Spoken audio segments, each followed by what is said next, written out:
My first ever actual video game experience was with a game called Formula 1 Racing Grand Prix for the PlayStation. Now this game, I haven't played it in years, but as far as I remember, it was a game that decided that when you decided to turn left or right, it put you straight, but when you didn't want to go either those directions, it just put you there, it just drifted you off. So, as you can tell, not exactly the best experience in the world to start me off in games. But fortunately for me, I was about 3 years old when that happened, so it didn't really have that much of an effect on me, just had a bad memory now. The first actual experience of enjoying a game that I can remember comes with Spyro 2. And with Spyro 2, it's just the fact that when I was 3 or 4 years old, I only had that game really to kind of give me something to do. Unfortunately, like probably a lot of people who were into games when they were younger, you didn't really have very many friends at the time. So you had to get yourself involved in these worlds and they had to be accessible for you. So Spyro 2 is, for what it was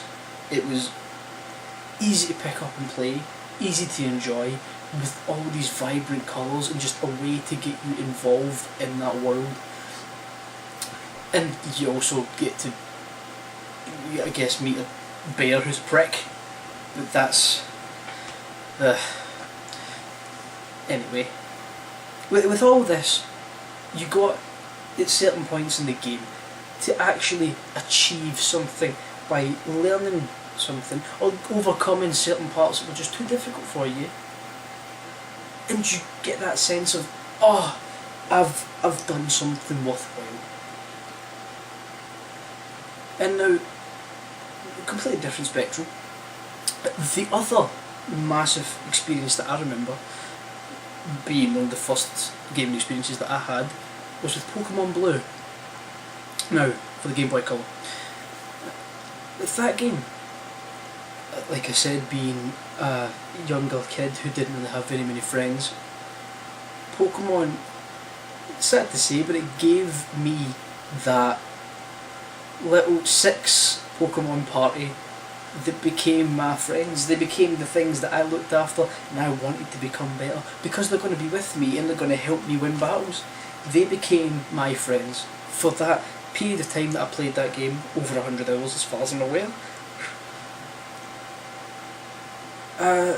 They were my friends for a little while, and even with that, out from school, out from all the bullying and stuff like that, it helped me make other friends in different scenarios, getting the link cable out, then battling, doing a little trade, getting your Graveler to become a Golem, stuff like that. It was a genuinely brilliant experience to have. It just, Pokemon for so many people has done that, and I can't say just how what's the word? How grateful, that's the one. How grateful I am to Nintendo and to Pokemon for existing. Because if they didn't exist, I wouldn't be into games, and if it didn't exist, I would probably not have gotten through a lot of stuff when I was younger. I would have not been this cheery young chap you can see in front of you here. But yeah, Pokemon genuinely is one of the best things that ever happened to me, and as a 20-year-old I'm completely cool with saying that.